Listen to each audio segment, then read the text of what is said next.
Неодамнешна блиска средба на руски патнички авиони со авион на НАТО за кој известија руски агенции беше повод за бројни објави, но и дезинформации кај дел од македонските медиуми. На 5 декември 2021 година Инфомакс објави сензационалистички наслов «Хаос на македонското небо. Воени авиони на НАТО за малку не предизвикаа авионска несреќа со руски авион».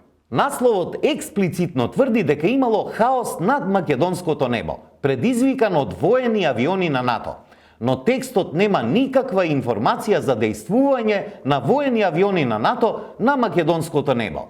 Има информација за авион на НАТО над отворените води на Црното море, како што соопштила портпаролката на Руското министерство за надворешни работи, која е извор во текстот. Демант за наводите на Инфомакс дојде и од Министерството за одбрана. Споменатите информации во насловот на електронскиот медиум за македонското небо се дезинформации, велат од Министерството за цивил медија.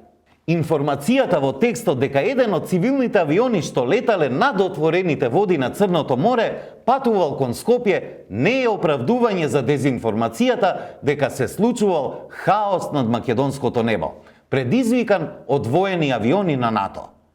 Накусо, Инфомакс продолжува да создава информацијски хаос со непроверени информации и очебини дезинформации, кои предизвикуваат реакции кај читателите, за што сведочат и бројни негативни коментари под објавата на Facebook страницата на Инфомакс.